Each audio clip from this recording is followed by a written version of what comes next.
Nagpa-farewell party nga si Lilo sa mga kaibigan ni Andy dito sa isang park. At sama-sama nga sila sa isang picnic.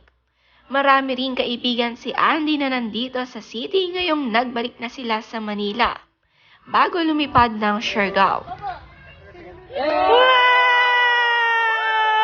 Dami pa! Pressure!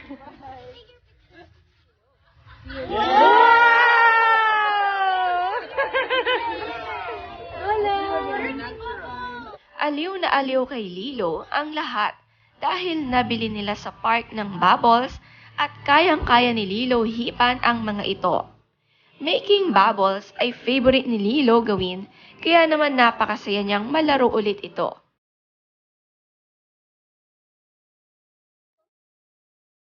Pati nga si Koa nakipagsaya sa picnic nila sa park. Maganda rin ang naisip ni Andy na sila ay magkaroon ng farewell party bago bumalik ng isla. Lalong-lalo na si Lilo, maiiba naman ulit ang kanyang paligid.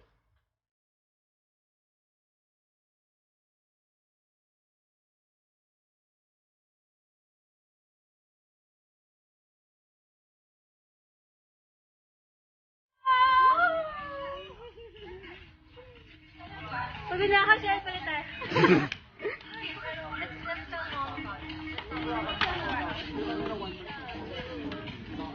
From Laguna to Manila na ulit ang Island Fam.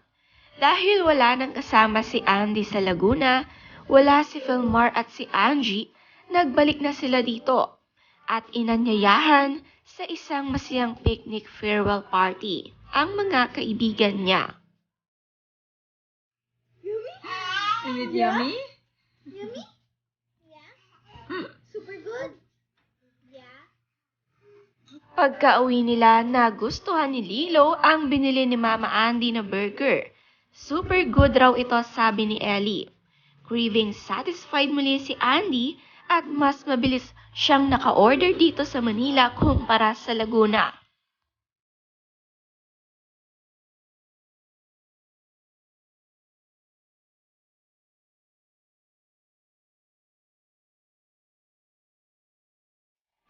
There you go.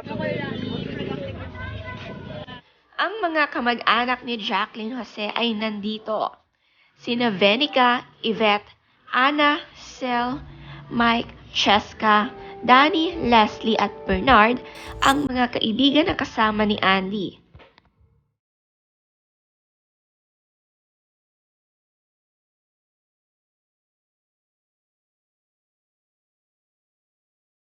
Si Ellie always pa-cute na rin at hindi na talaga siya ang baby girl ni Andy. Almost atin na kasi ito kaya kanyang-kanyang mga cute poses ay padalaga na.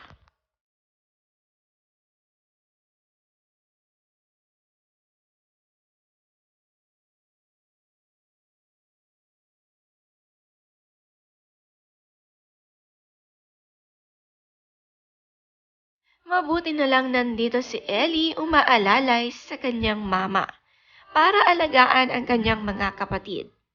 Isang very maalagain at masunurin si Ellie at talagang maaasahan siya ng kanyang mama pagdating sa kanyang mga kapatid.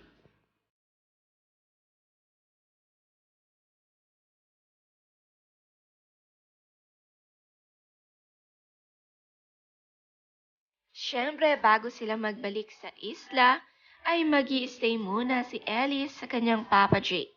Lalong-lalo na malapit na ang birthday ng kanyang daddy.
Pabila ako siya sa ito.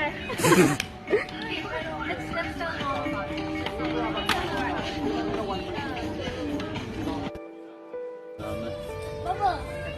Wow!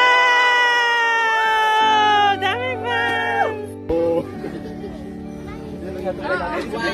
Pressure! Yeah.